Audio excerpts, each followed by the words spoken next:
afternoon and welcome to the news update on Dominion Television, Ibadan. I'm Oluwayemi Adelakon.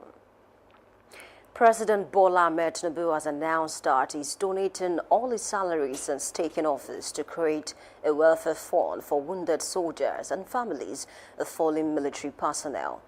The president made this known while marking his 74th birthday, directing the Accountant General of the Federation to immediately open a special account for the initiative in order to provide direct support, separate from existing military welfare and insurance programs. In a statement by Special Advisor Bayo Ononuga, the presidency described the donation as seed funding, adding that supporting members of the armed forces and their families is a national duty, not charity. The federal government has directed the introduction of a one-stop joint entrance screening system to improve security at airports across Nigeria. The acting North Central Regional Manager of the Federal Airports Authority of Nigeria, Amadu Danjuma, stated that the directive came from the Office of the National Security Advisor to keep unauthorized persons away from airport facilities. Danjuma assured passengers that the new measures will improve safety, prevent breaches, and ensure smooth airport operations nationwide, adding that aviation security personnel have now been approved to carry arms. The Senior Staff Association of Nigeria Universities, SANU, has warned the federal government over unresolved labor issues affecting Nigeria's university system. The warning followed the union's 54th National Executive Council meeting held at Ekiti State University.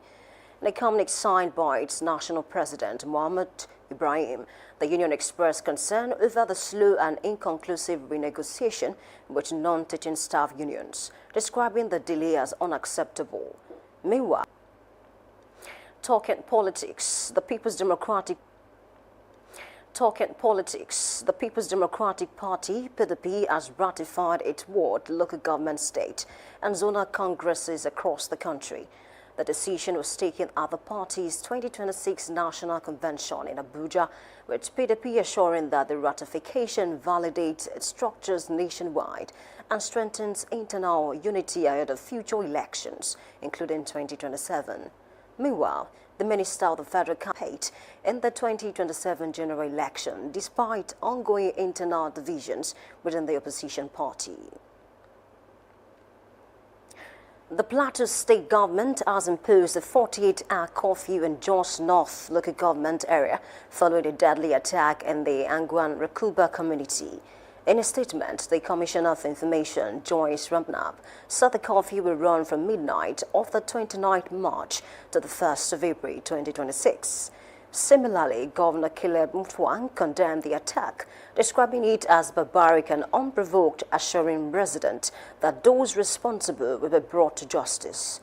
Authorities also confirmed that the curfew is part of effort to contain rising violence, especially Jos North.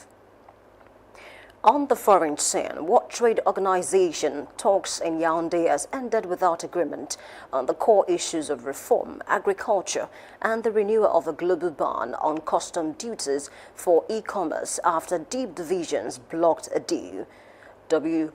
World Trade Organization Director General Ngozi Okonjo-Iweala told the conference that the leaders worked hard for the negotiations in the Cameroonian capital to reach some kind of agreement.